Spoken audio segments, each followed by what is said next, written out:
Hey guys, tonight we're going to step through the vermilion gates of the Forbidden City and explore a side of imperial life you rarely hear about. The intimate, meticulously choreographed, nightly routine of a Chinese emperor. You might imagine a life of endless leisure, a few quick commands, and then straight to bed. But for the son of heaven, even the act of preparing for sleep was a complex ballet of ritual, power, and surprising vulnerability. Trust me, you probably won't survive this one. It's less about simply getting ready for bed and more about a nightly performance, where every gesture, every attendant, every scent serve a purpose far beyond mere comfort. So, before you get comfortable, take a moment to like the video and subscribe, but only if you genuinely enjoy what I do here. And while you're at it, let me know where you're listening from and what time it is for you right now. It's Thursday evening here in Phu Lai, Hanam, Vietnam, and the sound of the city are just starting to wind down. Now, dim the lights, maybe turn on a fan for that soft background hum, and let's ease into tonight's journey together.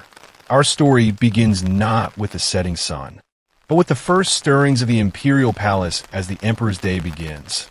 Imperial morning, dawn's first light. You, as the emperor, don't wake up to an alarm clock or the gentle nudging of a loved one. Instead, your awakening is a carefully timed event. You might discern a barely perceptible shift in the air, a faint increase in the ambient light as eunuchs discreetly uncover windows or light additional lamps in adjoining rooms. There's no harsh light or sudden noise. Rather, it's a gentle, almost ethereal transition from the world of dreams to the reality of imperial power. Imagine sensing the soft rustle of silk, the quiet clearing of a throat in the distance, and the almost imperceptible movements of servants preparing for your rise, all designed to bring you gradually, gracefully, back to consciousness. It's less about simply waking up and more about a carefully orchestrated, perfectly synchronized reentry into the world of absolute power, like a very ancient, very human alarm system that anticipates your every need. As your eyes slowly open, a senior eunuch, one of your most trusted attendants, might approach your bedchamber, often just an antechamber beyond a screen, and discreetly cough or make a soft, almost imperceptible sound to signal that the hour has come. There's no direct command. Your awakening is a privilege, a personal affair that only a select few are permitted to facilitate. Other eunuchs are already in motion, preparing your warm washing water, sometimes thick with the faint scent of charcoal from the braziers that have kept your chambers warm through the night. You slowly stretch, feeling the soft silk sheets against your skin, knowing that with each passing moment, the weight of the empire will begin to settle upon your shoulders once more. This gentle awakening is designed not just for comfort, but to ensure that the Son of Heaven begins his day in a state of perfect serenity, undisturbed by the harsh realities of the waking world. A contrast to the brutal awakening of servant girls we discussed in our previous journey. One mainstream historical fact is the constant presence and meticulous duties of eunuchs in the emperor's private quarters. They were indispensable for managing every aspect of his personal life. You can almost feel the discreet omnipresence of these silent attendants, a constant shadow in your waking moments. Now, for a quirky tidbit, sometimes, if an emperor was known to be a particularly heavy sleeper of very specific lightweight and incredibly intricate awakening chime, a small, delicate bronze bell, or a cluster of tiny jade pieces, might be subtly jingled by a eunuch outside his bed curtains, the sound barely audible, just enough to gently stir him from his slumber without causing any shock. Imagine having a custom-made, barely there alarm that sounds like ethereal wind chimes. What a truly refined and utterly peculiar form of imperial wake-up call. Historians still argue whether the elaborate and gentle awakening rituals for the emperor were primarily a practical means of ensuring his good health and mood, reflecting a sophisticated understanding of well-being, or if they also served as a subtle form of control and isolation, ensuring that the emperor's first moments of consciousness were shaped by the palace system, reinforcing his detachment from the common world and his reliance on the eunuch bureaucracy. Was it about health or control? The debate continues, much like the gentle widening of your eyes, as the first light of a new imperial day softly illuminates your bedchamber, signaling the quiet beginning of another day at the pinnacle of power. You feel the slow, deliberate transition from sleep to rule, a world awaiting your command. You might imagine simply picking out an outfit for the day. But for you, the emperor, donning your robes was an elaborate, multi-stage ceremony involving numerous eunuchs, layers of exquisite silks. Knowing that your attire itself is a powerful statement of your status. It's less about mere clothing and more about a sacred transformation, like a very ancient, very exclusive, live-action fashion show where you're the star. As you slowly emerge from your bedchamber, the eunuchs, who had been waiting in an adjoining room, would already have everything prepared. Your dressing area would be spacious, often with large mirrors, if available for the period, and strategically placed screens to ensure a degree of visual privacy from the more distant attendants. The robes themselves were not just beautiful. They were imbued with profound symbolism. Depending on the day's activities, a formal audience, a visit to a temple, and the 12 ancient ornaments, signifying your cosmic authority. Eunuchs would assist you with every single step, gently holding out garments, fastening intricate ties, adjusting collars, and ensuring that no wrinkle marred the perfect flow of the silk. This required immense dexterity and attention to detail from them, ensuring you were perfectly presented for the day ahead. This ritual of dressing was a daily reaffirmation of your role as the Son of Heaven, and the profound transformation as each layer affirms your imperial identity. One mainstream historical fact is the highly symbolic and regulated nature of imperial clothing in China. The emperor's robes were not merely garments but sacred artifacts with specific colors, dragon motifs, and embroidered symbols strictly dictated by sumptuary laws to represent his divine mandate and hierarchical position. Wearing the correct attire was essential for legitimacy and order.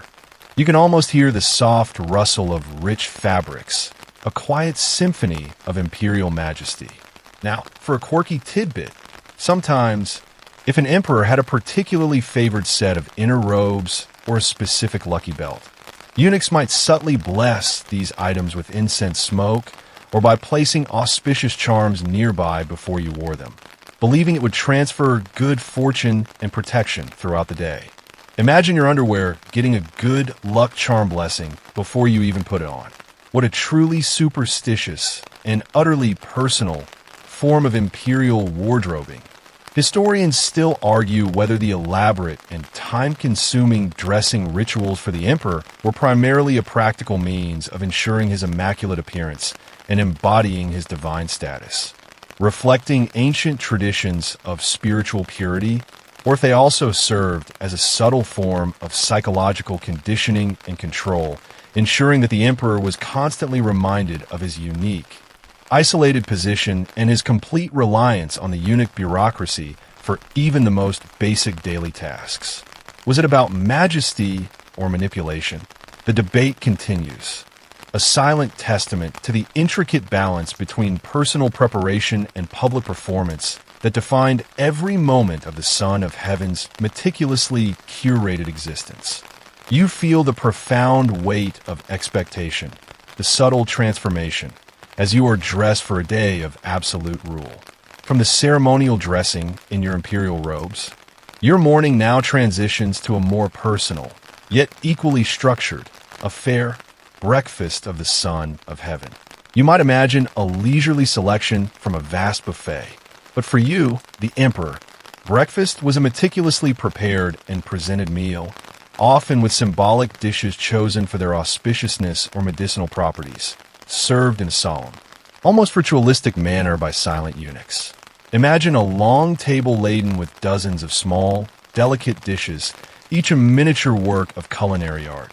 Yet you pick only a few, your appetite perhaps not as grand as the feast before you, as you consider the day ahead. It's less about simple sustenance and more about a culinary prologue to the day's immense responsibilities.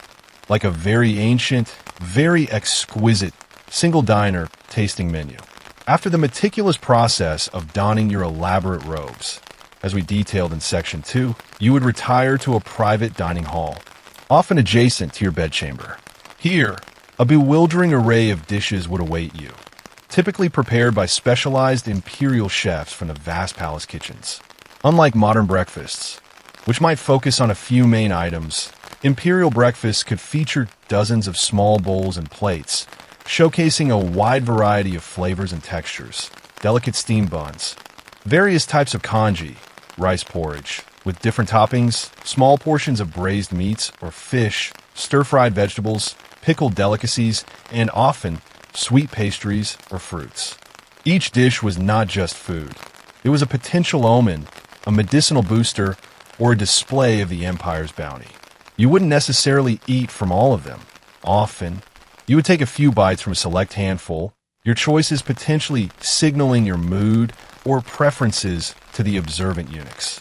The meal was consumed in silence, a moment of personal reflection amidst the watchful presence of your attendants. This quiet ritual underscored both your supreme privilege and your underlying isolation. You can almost feel the delicate warmth of a porcelain bowl in your hand, the subtle blend of flavors, and the heavy quietude of the dining hall.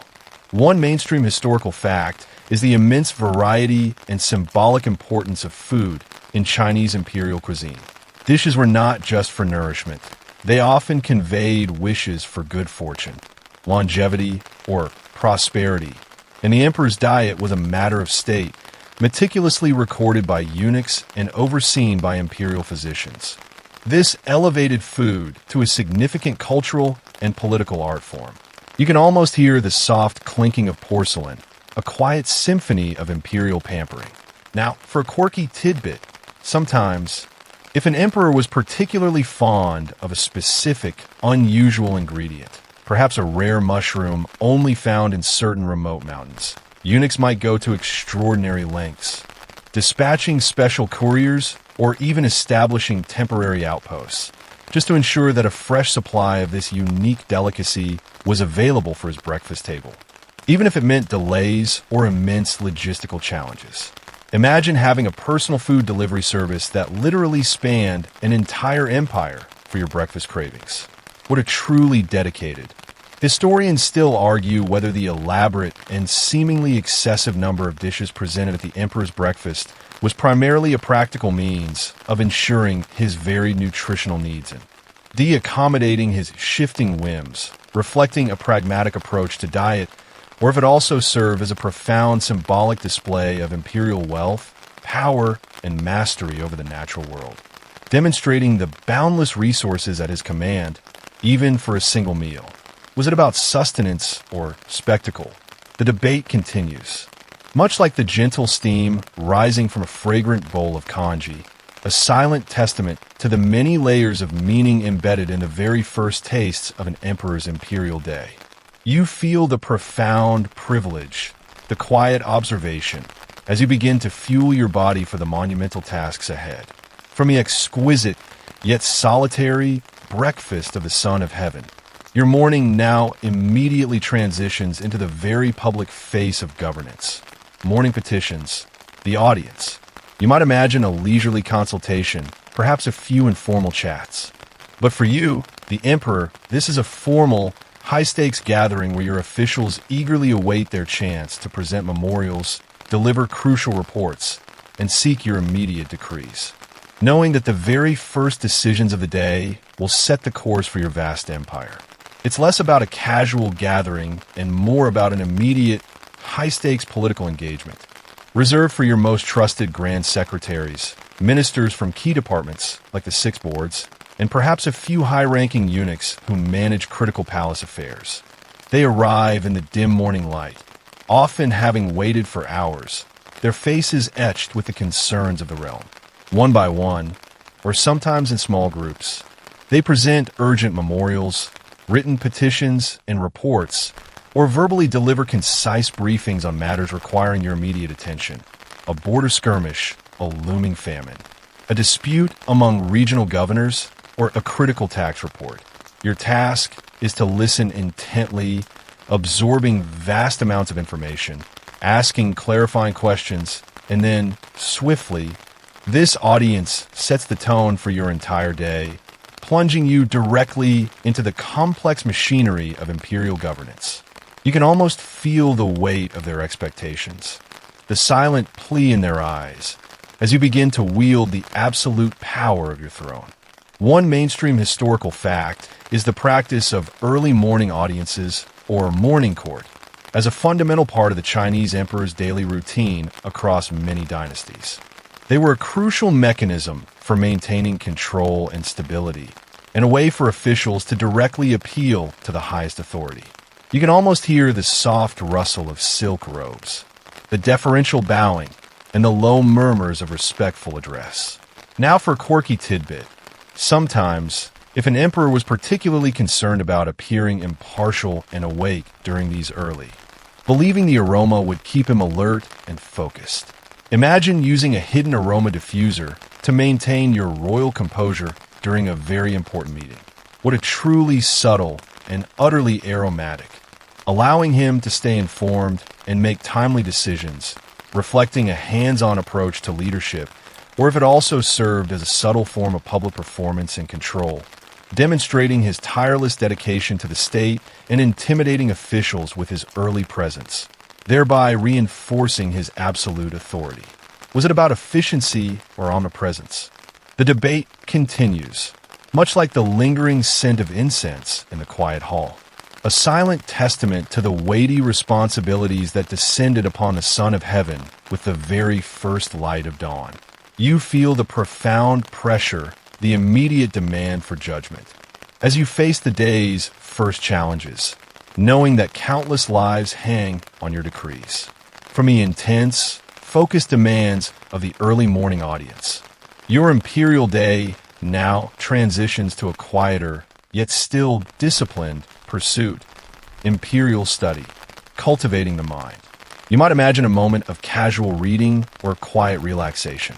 But for you, the emperor, this time was a dedicated, disciplined pursuit of knowledge, immersing yourself in classical texts, historical annals, and philosophical treatises, all to sharpen your mind, inform your governance, and connect with the wisdom of the sages.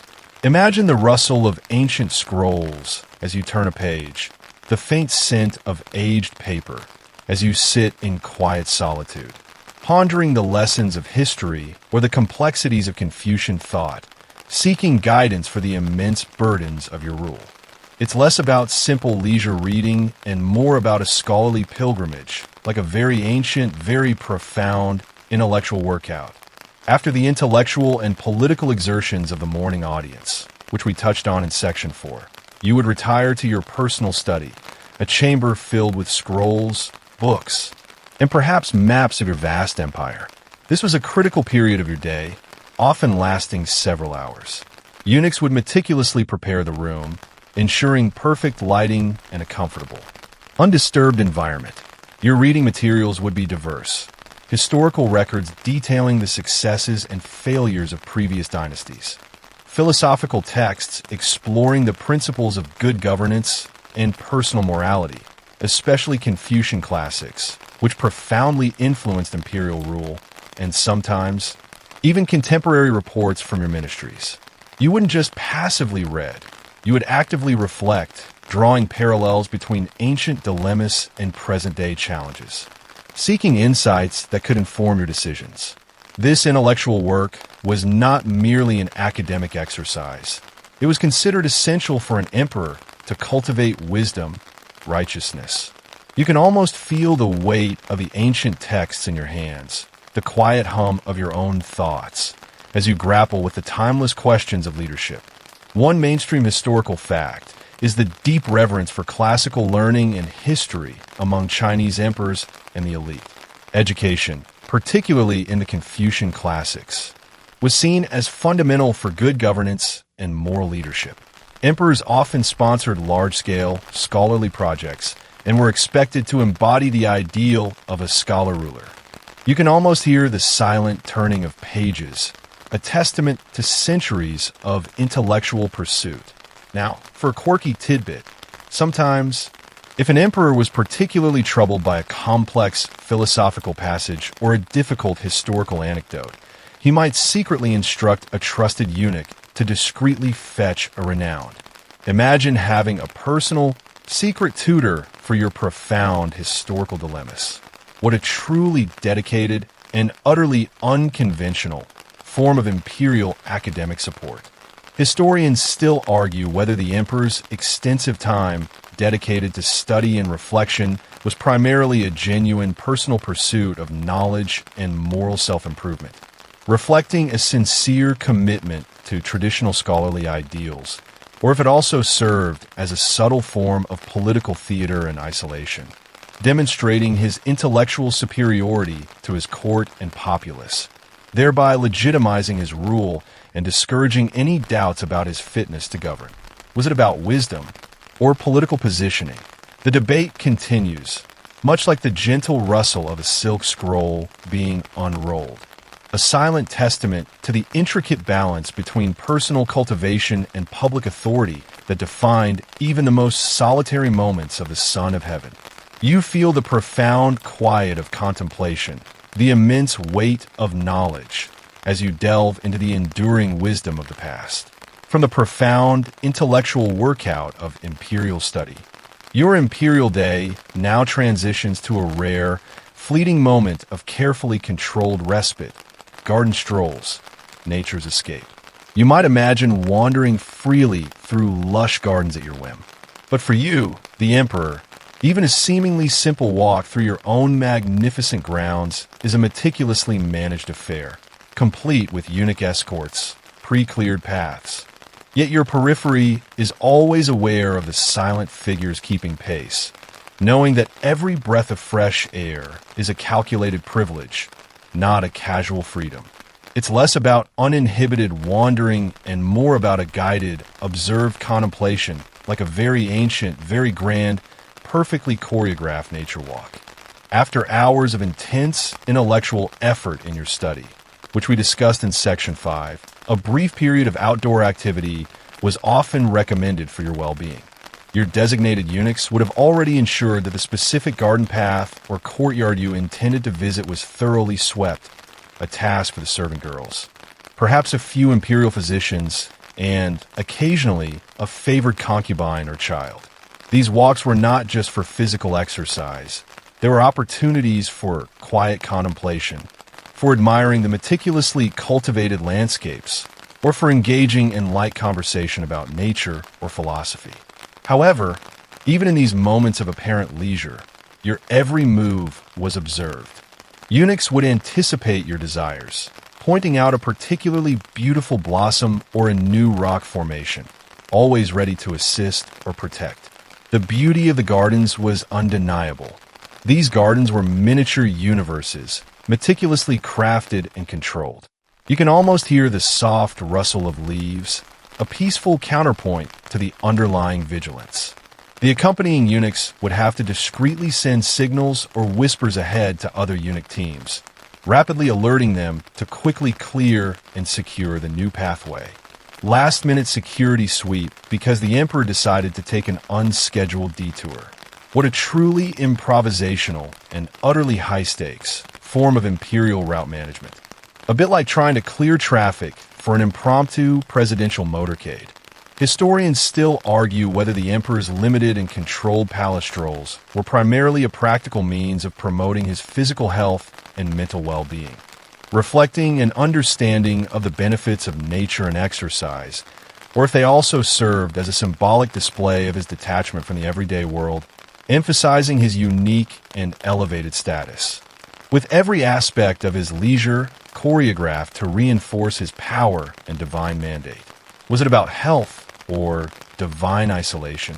The debate continues, a silent testament to the intricate balance between personal need and imperial performance that defined even the briefest moments of leisure for the Son of Heaven. You feel the profound sense of controlled freedom, the constant awareness of your majestic role, even amidst nature's quiet beauty. From the carefully controlled pleasure of garden strolls. Your imperial day now moves toward the necessary pause for physical and mental sustenance. Midday repast, light refueling. You might imagine another grand banquet, allowing you to return to the demanding duties of your afternoon. Imagine a smaller selection of dishes, still exquisitely prepared, served in a more intimate setting. As you take a brief moment to refuel your body and clear your mind before the next wave of imperial responsibilities. It's less about a lavish feast and more about strategic nourishment. After the intellectual and physical exertions of your morning, from receiving petitions to strolling through the gardens, as we noted in Section 6, a lighter meal was customary. You wouldn't typically return to the grand dining hall used for breakfast. Instead, your midday meal might be served in a more private study or a small, tranquil pavilion within the palace grounds. The number of dishes would be fewer than at breakfast or dinner, perhaps a selection of fine rice, a delicate soup, a few stir-fried vegetables, and a small portion of lean meat or fish. These dishes would still be prepared with the utmost care by specialized chefs, ensuring freshness, flavor, and often specific medicinal properties believed to aid digestion or invigorate the mind. Eunuchs would serve you quietly and efficiently, anticipating your needs without a word. This meal served as a crucial interlude, allowing your body to replenish its energy without inducing drowsiness, ensuring you remained alert and focused for the remainder of your day. It was a practical necessity, a bridge between the morning's intense work and the afternoon's varied demands. You can almost feel the gentle warmth of the soup, the subtle taste of fresh ingredients, and the quiet comfort of a temporary reprieve. One mainstream historical fact is the structured nature of imperial mealtimes in China, with typically 3 main meals a day, each varying in formality and scale. The midday meal often served a functional purpose, being less ceremonial than dinner, but still prepared with high standards of quality and variety to suit the emperor's preferences and health. This contrasted sharply with the meager midday porridge of the servant girls, as we explored in Section 8 of their daily journey. You can almost hear the soft clinking of porcelain, a quiet symphony of imperial dining. Now for a quirky tidbit. Sometimes, if an emperor was particularly fond of a specific fruit that was out of season, eunuchs might employ ancient preservation techniques, like storing fruits in underground ice houses, even in summer, just to present a few precious, out-of-season berries or lychees for his midday meal, a testament to boundless resources and ingenuity. Imagine enjoying perfectly chilled summer fruits in the middle of winter, all thanks to ancient refrigeration technology far beyond what your local supermarket could offer. What a truly extravagant and utterly impressive form of imperial climate control for your palate.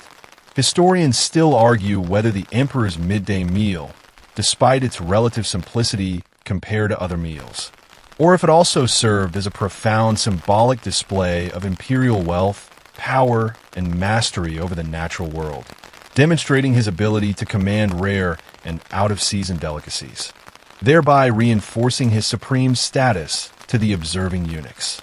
Was it about sustenance or spectacle? The debate continues, much like the gentle steam rising from a small, perfectly crafted dumpling, a silent testament to the many layers of meaning embedded in the careful balance between personal needs and imperial performance that defined even the most intimate moments of the Son of Heaven. You feel the profound sense of selective indulgence, the quiet refueling, as you prepare to re-engage with the affairs of state. From the practical refueling of the midday repast, deeply intertwined with the very essence of imperial governance, imagine the rhythmic scrape of the ink stick against the inkstone, the subtle scent of fresh ink. As you guide a delicate brush across silk or paper, each stroke a deliberate act of precision and expression, knowing that your handiwork might one day be enshrined as a testament to your reign. It's less about simple recreation and more about a disciplined, spiritual exercise, like a very ancient, very profound form of artistic meditation. Calligraphy was considered one of the 4 arts of the Chinese scholar gentry, alongside painting, music, and chess. And for an emperor, it was a crucial part of his personal cultivation and public image. After your midday meal, you would retire to a private study or a specially designated studio. Here, all materials would be meticulously prepared by eunuchs. Fine brushes made from animal hair, smooth, absorbent paper or silk scrolls, and freshly ground ink, whose each stroke required perfect control of the brush, precise pressure, and fluid movement. It was a meditative process that demanded absolute focus, clearing your mind of the day's political machinations and allowing you to connect with centuries of artistic tradition. Painting, too, was a revered art. You might choose to paint landscapes, reflecting your character and wisdom. You can almost feel the smooth glide of the brush across the paper, the subtle tension in your wrist, and the profound calm that descends as you immerse yourself in these ancient arts. One mainstream historical fact is the emperor's role as major patrons of the arts and often as accomplished artists themselves, particularly in calligraphy and painting. Imperial collections housed vast treasures, and emperors frequently commissioned works or even added their own seals and inscriptions to famous pieces, asserting their cultural authority. Now for a quirky tidbit. Sometimes, if an emperor was struggling with a particular stroke or desired to improve a specific aspect of his artistic technique, he might secretly commission a tiny. Imagine a personalized, mystical pen designed to make you an instant artistic prodigy. What a truly superstitious and utterly charming form of imperial artistic aid. Perhaps slightly less effective in actual practice, but who am I to judge? Reflecting a sincere commitment to traditional scholarly ideals, or if it also served as a subtle form of political theater and control, or authority. The debate continues, much like the gentle whisper of ink drying on silk, a silent testament to the intricate balance between personal cultivation and public performance that defined even the most solitary moments of the Son of Heaven. You feel the profound focus. Your imperial day sometimes shifts to a different kind of mental engagement, strategic chess, mind games. You might imagine a simple board game played for casual amusement. But for you, the emperor, engaging in games like Weiqi, Go, or Chinese chess, Xiangqi, was far more than mere entertainment. It was a rigorous exercise in strategic thinking, foresight, and adaptability. Imagine the quiet click of a smooth game piece against the wooden board, the intense concentration in your eyes as you ponder your next move, knowing that each decision reflects a deeper understanding of tactics and consequences. It's less about winning a game and more about honing your strategic mind, like a very ancient, very profound intellectual sparring match. After periods of formal duties and artistic endeavors, a session of chess or Weiqi offer a unique form of mental stimulation. You would retire to a quiet chamber, perhaps a study or a relaxed reception room, where eunuchs would have meticulously set up the game board and pieces. Your opponents would typically be highly intelligent and trusted eunuchs, or occasionally, a scholar renowned for his strategic acumen. These games were rarely taken lightly. They were a serious exercise in logic, planning, and anticipating your opponent's moves. Weiqi, with its emphasis on territorial control and long-term strategy, was particularly valued for its parallels to military campaigns and political governance. Chinese chess, while more focused on direct engagement, also demanded careful calculation and tactical foresight. Playing these games allowed you to exercise your strategic muscles in a low-stakes environment, refining your ability to think several steps ahead, identify weaknesses, and adapt to changing circumstances, skills directly transferable to ruling an empire. The atmosphere would be one of quiet concentration, punctuated only by the soft sounds of pieces moving. Your eunuchs would observe silently, perhaps even learning from your subtle techniques. This pastime was not just for enjoyment. It was a disciplined method of intellectual self-improvement, a way to maintain mental agility amidst the constant pressures of your position. One mainstream historical fact is the popularity and cultural significance of board games like Weiqi and Xiangqi, Chinese chess, among the educated elite and emperors throughout Chinese history. These games were seen not just as entertainment, but as tools for intellectual development, strategic training, and character cultivation, reflecting a society that valued mental prowess. If an emperor was particularly fond of a specific game piece, perhaps one carved from a rare material like jade or rhinoceros horn, imagine your favorite chess piece getting a nightly, perfumed spa treatment just to make you a strategic genius. What a truly superstitious and utterly meticulous. Historians still argue whether the emperor's engagement in strategic board games was primarily a genuine personal enjoyment and a practical means of intellectual exercise, reflecting a sincere interest in mental acuity, or if it also served as a subtle form of performance and control, much like the gentle clink of a game piece being placed on a board.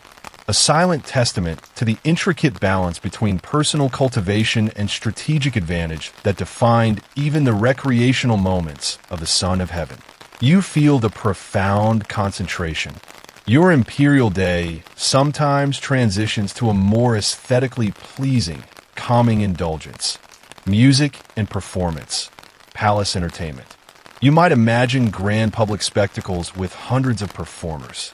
But for you, the emperor, these were often intimate, private moments of solace, listening to the delicate strains of a zither, the gentle flute, or watching a small, graceful dance, all designed to soothe your mind, lift your spirit, and provide a tranquil escape from the day's relentless pressures.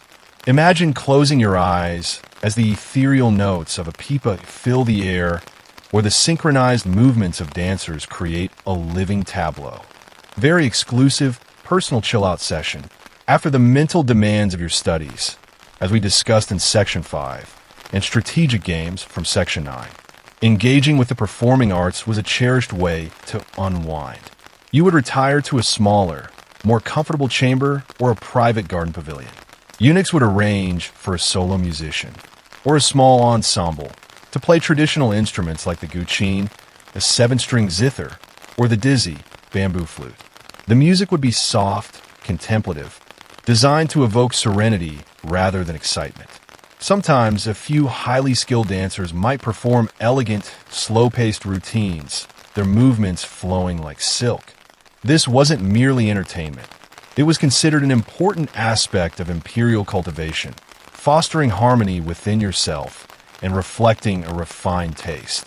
These moments provided a vital psychological respite, allowing your mind to drift away from the burdens of governance and find beauty and tranquility in the subtle nuances of sound and movement.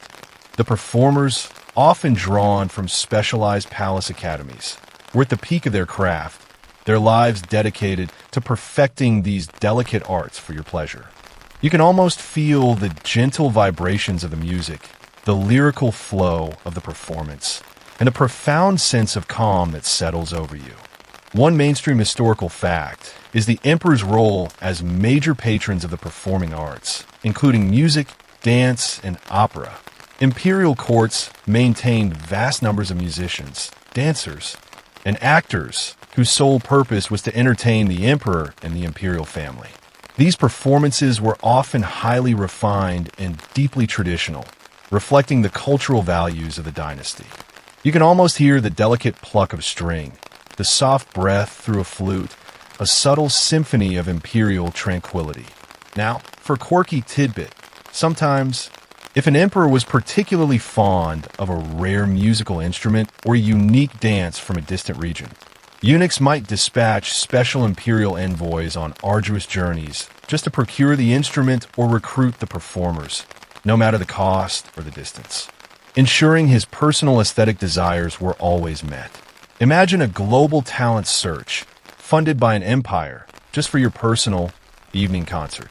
What a truly extravagant and utterly dedicated form of imperial cultural acquisition.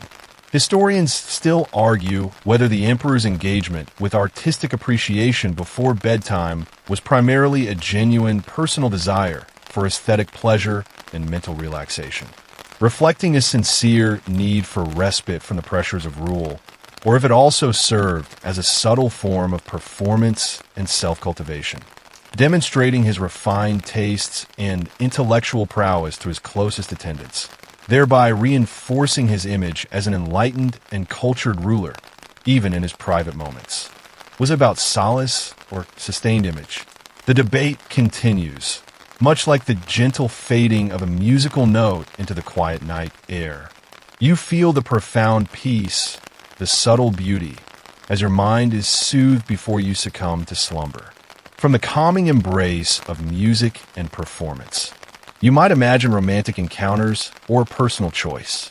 But for you, the emperor, and for the vast majority of women in your harem, the selection of a concubine for the evening was a highly formalized, ritualistic process designed to ensure fairness of a sort among a multitude of women, and often managed entirely by eunuchs. Choosing the woman who will spend the night in your presence, her fate decided by a single, silent gesture. It's less about passion and more about institutionalized allocation, like a very ancient, very high-stakes, purely administrative dating app. The imperial harem could house hundreds, sometimes thousands, of women, all vying for the emperor's favor, as producing heirs was a paramount duty for the dynasty.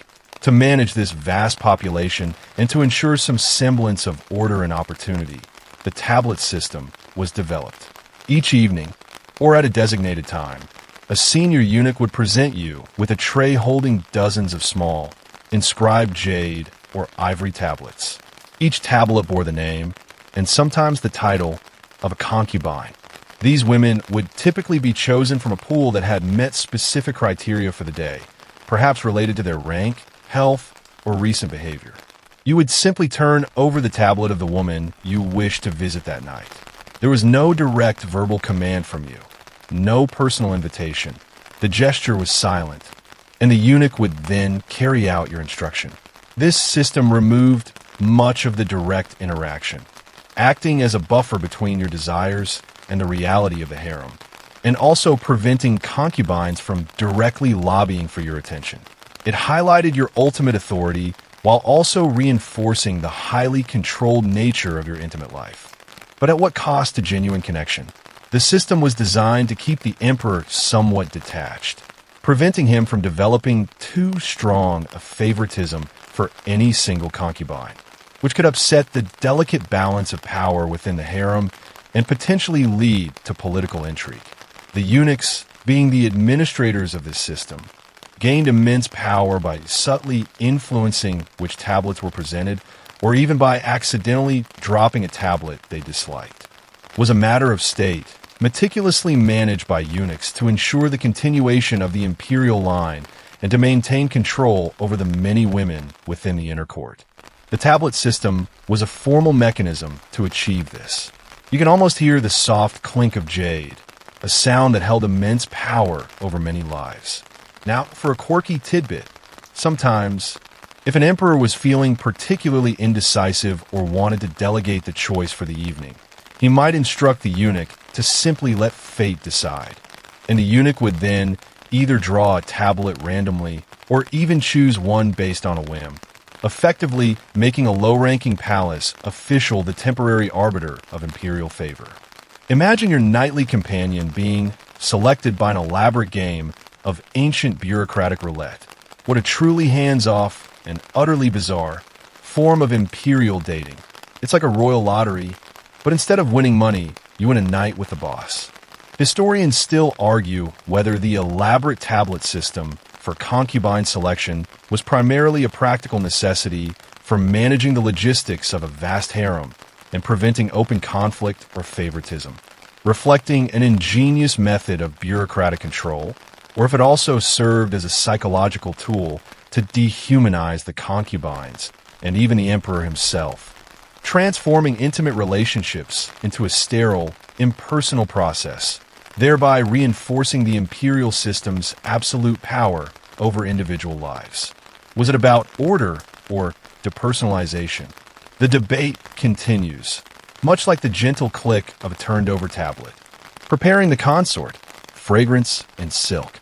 You might imagine a leisurely, romantic preparation for a private encounter. but for the concubine summoned to the emperor's bedchamber. This was a highly formalized, anxiety-inducing process of cleansing, anointing, and dressing, overseen by watchful eunuchs, ensuring both her purity and adherence to strict palace protocols. Imagine her being carefully undressed, bathed in scented water, and discreetly inspected, every step designed to remove any impurities and align her with the emperor's sacred status. Predate decontamination procedure. Once your silent choice was made via the jade tablet, a moment of quiet power, as we saw in Section 11, often overseen by a palace matron or a trusted eunuch, would begin her elaborate preparation. First came the ritual bath, often in warm, fragrant water, infused with herbs or flower petals, similar to the emperor's own morning ablutions, but perhaps even more scrutinizing. This was not just for cleanliness.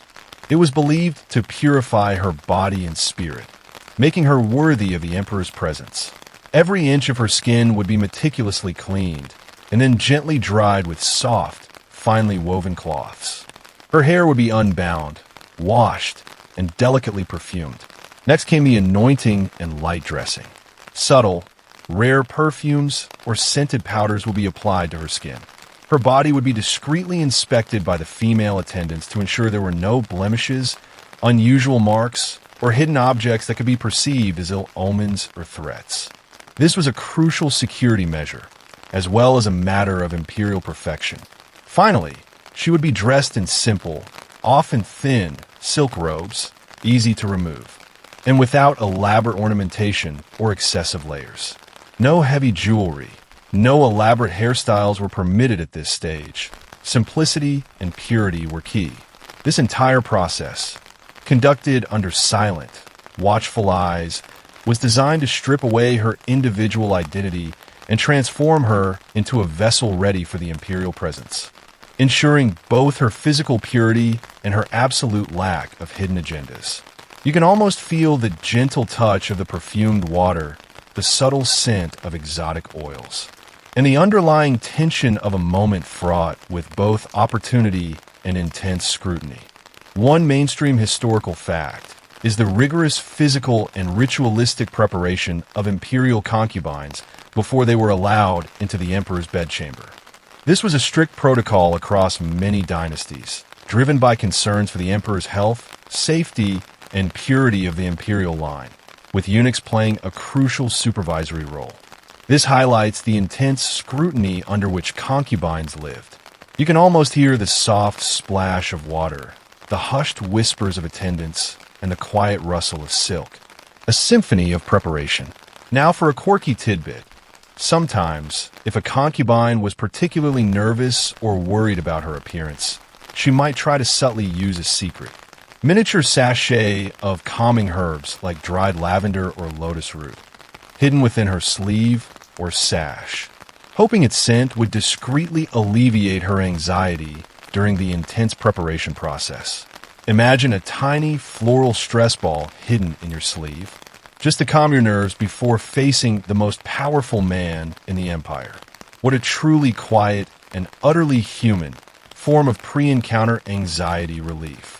Historians still argue whether the elaborate and intrusive cleansing rituals for concubines were primarily a practical necessity for ensuring the emperor's health and security, reflecting genuine concerns about hygiene and plots, or if they also served as a powerful symbolic act of dehumanization and control, emphasizing the concubine's subservient status and transforming her body into an object meticulously prepared for imperial use, thereby reinforcing the absolute power of the emperor and the eunuch bureaucracy over her very being. Was it about safety or subjugation? The debate continues, much like the gentle fall of a single drop of water from a bather's skin, a silent testament to the intricate layers of ritual and power that governed even the most intimate preparations for the Son of Heaven. You feel the profound sense of vulnerability, the intense scrutiny as you are meticulously prepared for a moment that could define your future.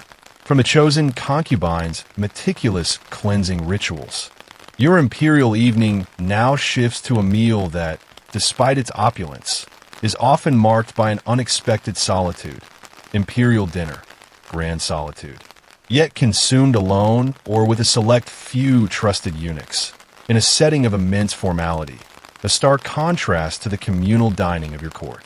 Imagine dozens of dishes, each a culinary masterpiece, laid out before you on a vast table, your every bite observed, but without the lively chatter of shared meal, the silence amplifying the weight of your solitary power. It's less about social dining and more about a ritualized display of isolated majesty, like a very ancient, very exquisite one-person culinary show.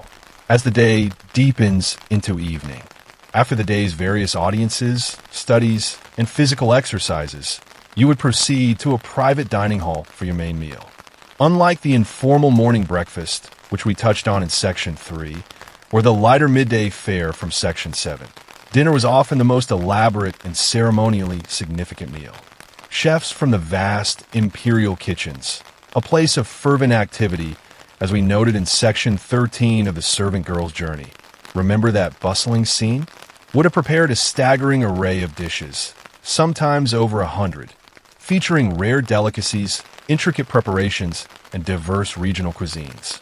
Each dish would be served in a small.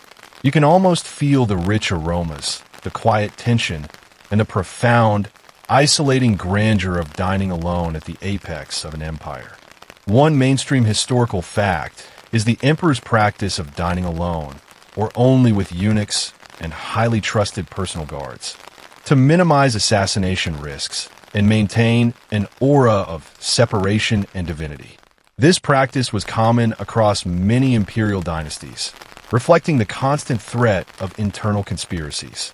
It was a measure of security as much as it was a sign of status. You can almost hear the soft, almost imperceptible sounds of chewing and swallowing, a stark contrast to the expected joviality of a feast. Now for a quirky tidbit. Sometimes, if an emperor was feeling particularly melancholy or nostalgic during his solitary dinner, he might secretly instruct a favored eunuch to have a phantom banquet prepared in an adjacent room. Identical dishes laid out on empty tables, as if for unseen guests, providing a strange comfort of imagined company without the actual presence of others. Imagine having an elaborate ghost dinner party every night, just to alleviate the loneliness. What a truly poignant and utterly peculiar form of imperial companionship. It's like having imaginary friends, but with much, much better catering. Historians still argue whether the emperor's solitary dining was primarily a practical necessity for security reasons and to avoid poisoning, reflecting a genuine concern for his survival, or if it also served as a deliberate psychological tool of statecraft, reinforcing his divine separation from mortal society and emphasizing his unique, unapproachable status, thereby enhancing his authority and discouraging any attempts at familiarity from his court. Was it about protection or divine isolation? The debate continues, much like the gentle clinking of a single chopstick against a porcelain bowl, a silent testament to the intricate balance between personal vulnerability and public performance that defined even the most private moments of the Son of Heaven. You feel the profound isolation, the heavy weight of observation, as you consume your magnificent solitary meal. From the solitary splendor of imperial dinner, your evening as the emperor continues under the pervasive, unwavering gaze of your most personal attendants, eunuch vigilance, unseen presence. You might imagine finally retreating to privacy after your meal. But for you, the Son of Heaven, privacy was a concept almost entirely unknown, as eunuchs remained a constant, silent presence, observing, serving, and guarding your every move, even in your most intimate chambers, ensuring your safety and the meticulous maintenance of imperial protocol. Imagine the soft rustle of their silk robes as they move through your private quarters, their faces impassive, their eyes missing nothing, a perpetual, silent shadow that underscores your absolute power and your profound isolation. It's less about personal space and more about continuous, institutionalized surveillance, like a very ancient, very sophisticated 24/7 personal security and concierge service. Eunuchs were the backbone of the inner court, directly serving the emperor and managing every aspect of his personal life. They were castrated men, theoretically rendered harmless to the imperial harem, and therefore trusted with unparalleled access to the emperor's private world. After your solitary dinner, which we explored in Section 13, would remain within your inner sanctum. They were responsible for everything, lighting and extinguishing lamps, bringing you tea. Remember the meticulous process of preparing tea from Section 11 of the Servant Girl's Journey. That precise brewing, arranging your personal items, fanning you when it was warm, adjusting your cushions, and attending to any sudden whim. Their presence was a constant, silent hum, ensuring that no unauthorized person approached you, and that no threat, real or imagined, went unnoticed. It also meant that even your most private moments were never truly unwitnessed. You can almost feel the weight of their silent observation, the subtle pressure of their constant proximity, a stark reminder of your unique position. One mainstream historical fact is the ubiquitous and powerful role of eunuchs in the Chinese imperial court, particularly in the emperor's personal life and the administration of the inner palace.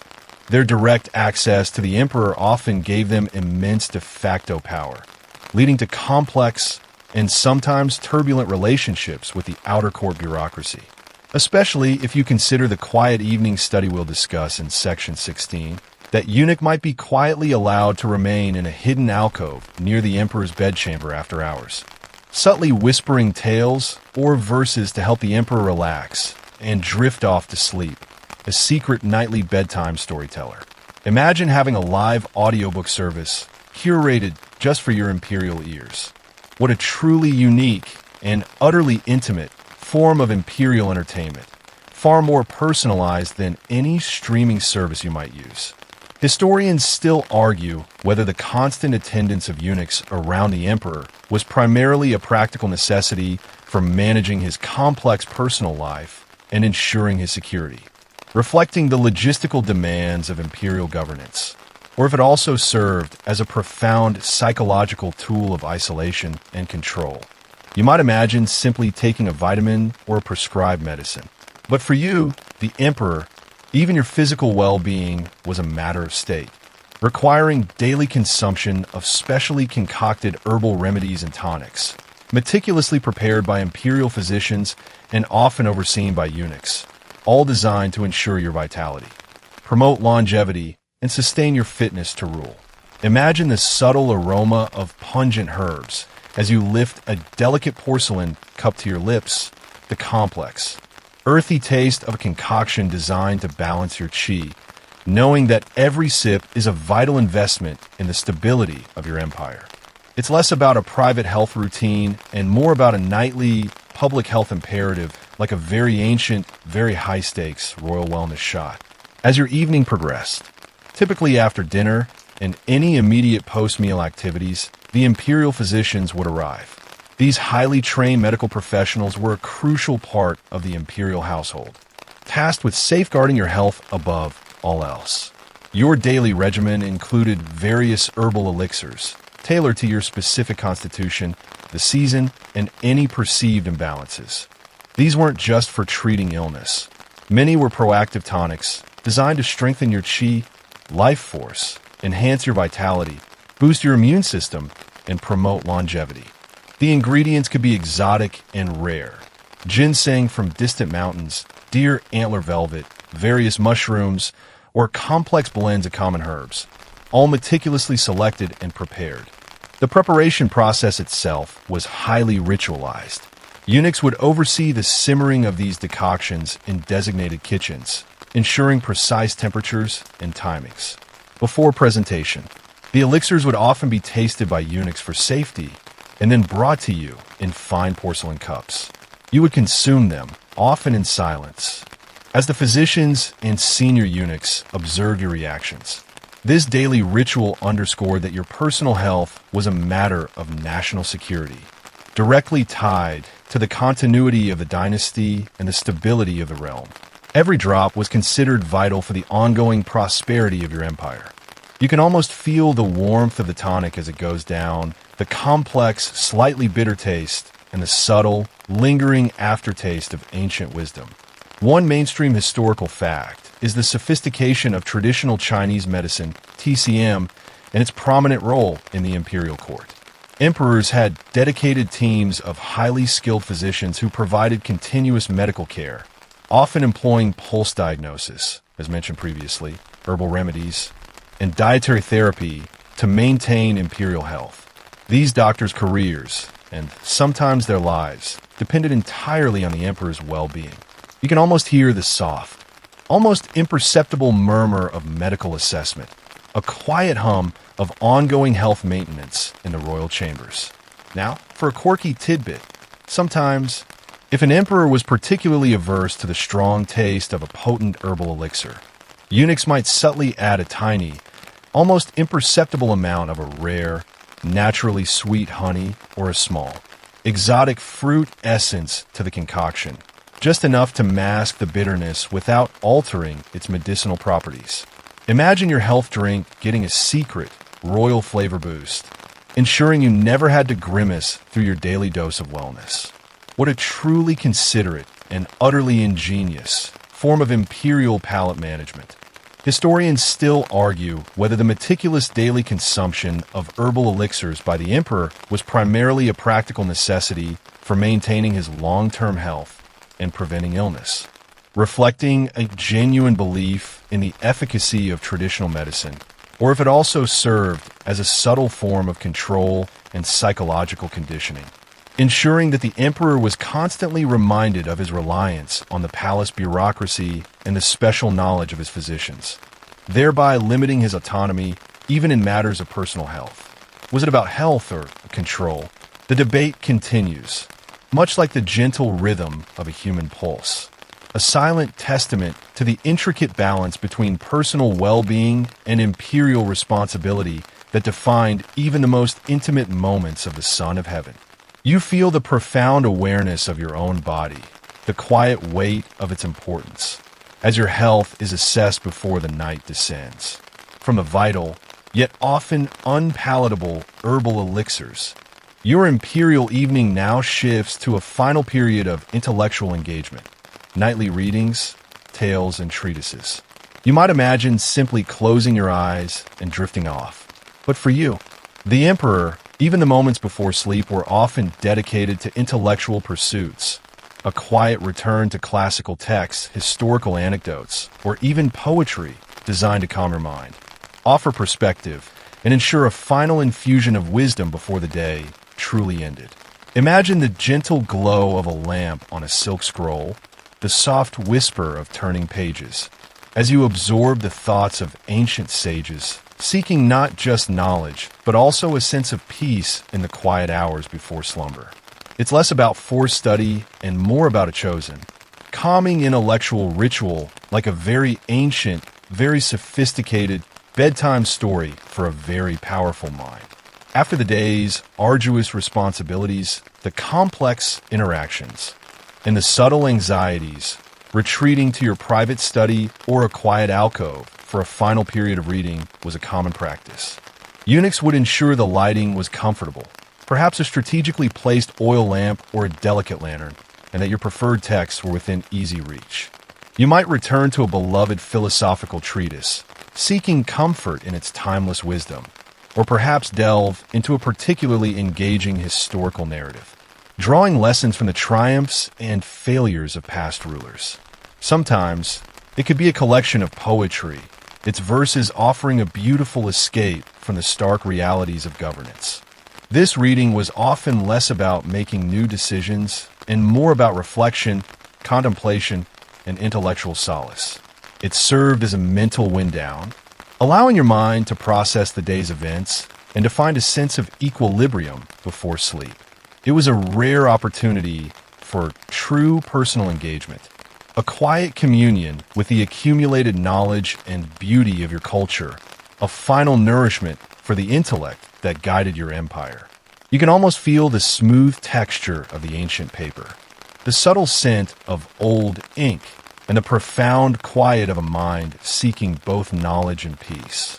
One mainstream historical fact is the emperor's continued engagement with classical learning even late into the evening. Many emperors were highly educated and saw the pursuit of knowledge as a lifelong duty, believing it directly contributed to their ability to rule effectively and justly. This intellectual discipline was considered a virtue, a cornerstone of enlightened rule, much like a modern reading business strategy before bed. You can almost hear the soft rustle of a turning page, a quiet symphony of imperial learning in the stillness of the night. Now for a quirky tidbit. Sometimes, if an emperor found a particularly inspiring passage in a classical text, he might use a tiny and utterly charming form of imperial dream weaving. Historians still argue whether the emperor's late-night reading and study was primarily a genuine personal passion for intellectual growth and self-improvement, reflecting a true commitment to scholarly ideals and a pursuit of wisdom, or if it also served as a subtle form of performance, demonstrating his diligence and erudition even in private moments, thereby reinforcing his image as an enlightened ruler and setting an example for his court. Was it about wisdom or enduring performance? The debate continues, much like the gentle flicker of a lamp's flame in a quiet study, often in precise, coded language to minimize the risk of misinterpretation or leaks. These secret briefings were a testament to the constant vigilance required at the apex of power, where even the night offered no true respite from the burdens of governance. They also underscored the profound trust you placed in these few individuals, making them privy to secrets that could shake the realm. You can almost feel the tension in the air, the quiet urgency of whispered words, bypassing the formality and publicity of daytime court audiences. This highlights the fluid and sometimes shadowy nature of imperial decision-making. You can almost hear the soft, almost imperceptible rustle of confidential documents, a quiet symphony of state secrets in the dead of night. Now, for a quirky tidbit, sometimes the subtle warmth emanating from hidden braziers and the precise arrangement of bed curtains, all orchestrated to create a haven of repose, knowing that every detail, however small, is a safeguard against the unseen threats of the night. It's less about a simple bedtime routine and more about a methodical, almost ceremonial securing of the most precious individual in the realm, like a very ancient, very high-tech royal panic room. As the late evening hours draw to a close, after any intense discussions, as we just saw in Section 17, or moments of artistic appreciation, which we'll delve into in Section 19, your personal eunuchs will begin the final preparations for your rest. Your bedchamber, often a grand but still intimate space, would be meticulously readied. The imperial bed itself, often a large, intricately carved wooden platform, would be adorned with layers of the finest silk mattresses and blankets. Eunuchs would meticulously smooth out any wrinkles, ensuring perfect comfort. Depending on the season, hidden braziers might be tended to provide warmth, or delicate screens adjusted to control drafts, ensuring the ambient temperature was just right for your slumber. Beyond comfort, security was paramount. Trusted eunuchs would perform a final sweep of the chamber, checking for any hidden threats or unusual disturbances. Every nook and cranny. It also served as a subtle layer of security, making it harder for anyone to directly observe or approach you once you were asleep. Every detail was carefully considered, every action performed with silent deference, ensuring that your final moments before sleep were imbued with a sense of untouchable peace and absolute protection. You can almost feel the softness of the silk, the controlled warmth of the room, and the profound sense of security that envelopes you, allowing your weary mind to finally surrender. One mainstream historical fact is the multi-layered security systems employed in imperial Chinese palaces to protect the emperor, especially during his vulnerable sleeping hours. Intricately carved, dream-protecting jade charm or a tiny, auspiciously painted wooden figurine under his pillow, believing it would ward off bad omens and ensure peaceful, restorative sleep. A silent testament to the intricate balance between personal vulnerability and imperial majesty that defined the final, private moments of the Son of Heaven before he finally succumbed to sleep. You feel the profound sense of safety, the ultimate surrender to planned repose, as the world outside your curtains finally fades. From a meticulous preparation of your bedchamber, your imperial night now transitions to a moment of hushed movement and silent transfer. Consort's arrival, the silent transfer. You might imagine a leisurely, romantic walk from her quarters to yours. But for the concubine chosen for the evening, her journey to your bedchamber was a highly ritualized, almost ceremonial affair, often conducted in darkness and silence, designed to ensure security, maintain decorum, and underscore your absolute authority even in this intimate moment. Imagine the soft padding of bare feet on cold palace stone as she is carried or led through dimly lit corridors. Perhaps wrapped in a thick quilt, her arrival a silent, anticipated event that marks the true beginning of the private night. A team of eunuchs would go to her designated quarters, the chosen concubine having already undergone her elaborate cleansing and preparation rituals. Remember that intense process from Section 12. Would then be readied for transport. She was not typically permitted to walk to your bedchamber unescorted or even openly. Instead, in many dynasties, she would be carried. Was common across various dynasties, primarily for security purposes and to ensure the legitimacy of any resulting offspring by strict eunuch oversight. Stripping the concubine of her agency and turning her into an object to be delivered, thereby reinforcing the absolute power of the imperial system over her body and fate. Was it about protection or objectification? The debate continues, much like the gentle rustle of a silken quilt being removed. A silent testament to the intricate balance between personal vulnerability and imperial authority that defined even the intimate entry of a consort into the presence of the Son of Heaven. You feel the profound weight of her silent arrival, the soft settling onto your bed, as the night prepares for its final, most private act. From the silent, orchestrated arrival of the chosen concubine, your imperial night now reaches its most intimate, yet still observed culmination. The emperor's sleep, guarded rest. Behind symbolic curtains, a stark reminder that true privacy was an illusion, and even intimacy was a matter of state, meticulously managed and recorded. Imagine the hushed sounds of the palace settling into deeper quiet, the heavy silk drapes drawn around your bed, creating a semblance of privacy, yet knowing that just beyond the fabric, unseen eyes and ears remain vigilant, maintaining protocol and guarding against any deviation from imperial order, even as you finally succumb to exhaustion.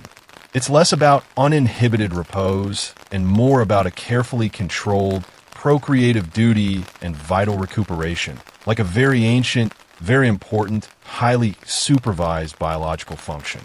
As the late hours stretched into the deepest part of the night, with the chosen concubine now settled on the imperial bed beside you, following her meticulous transfer, as we saw in Section 19.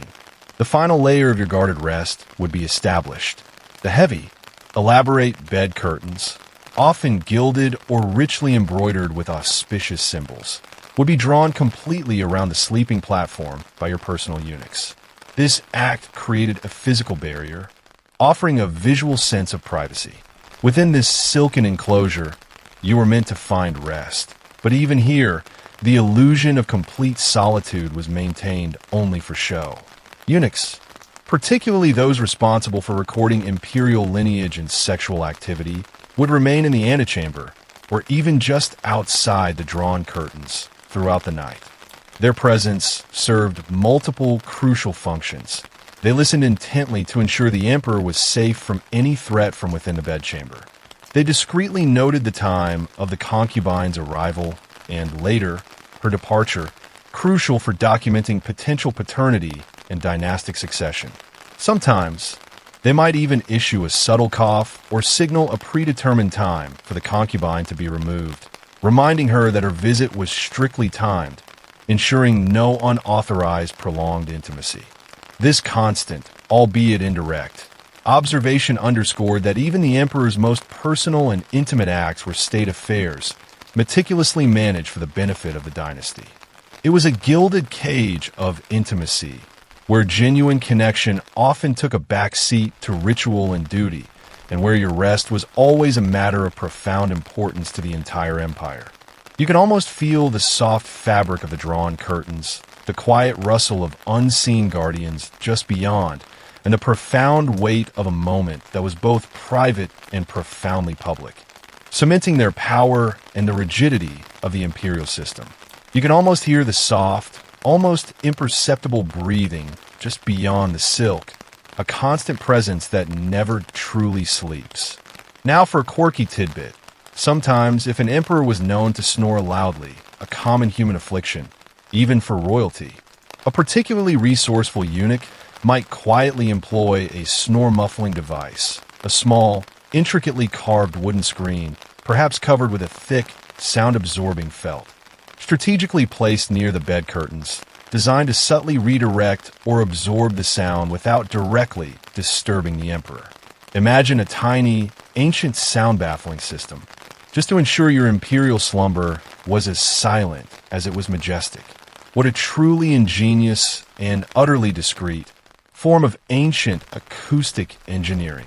Historians still argue whether the eunuch's pervasive presence during the emperor's intimate moments and during his sleep was primarily a practical necessity for ensuring dynastic succession and the emperor's safety from poisoning or assassination, reflecting genuine concerns about security and lineage, or if it also served as a profound psychological tool of control and dehumanization, stripping both the emperor and concubines of genuine privacy and turning intimate acts into bureaucratic procedures, thereby reinforcing the absolute power of the imperial system over every aspect of their lives.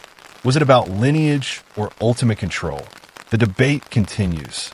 Much like the gentle whisper of silk curtains swaying in a barely perceptible breeze, a silent testament to the intricate balance between personal desire and imperial duty that defined even the most private moments of the Son of Heaven, as the long, meticulous day finally surrendered to a brief, observed night. You feel the profound exhaustion, the acceptance of your role, as the quiet of the bedchamber finally, utterly claims you. And so, as the final echoes of the Forbidden City's night fade, you can feel the air around you growing softer, the vibrant tapestry of ancient court life gently dissolving. We've journeyed through the meticulously orchestrated hours of an emperor's day, witnessing the relentless cycle of ritual, power, and surprising solitude that defined his existence within the gilded cage of the imperial palace. You've seen how every detail, from the gentle awakening to the observed intimacy, contributed to a life of ceaseless performance and profound isolation. Let the whispers of those bygone bedchambers, the imagined rustle of silk, and the faint scent of old incense softly recede. The world of imperial routine, with all its intricate demands and profound human experience, is now gently merging with the comforting quiet of your own space. There's no need to cling to the intricate details of calligraphy practice or the subtle dangers of strategic conversations.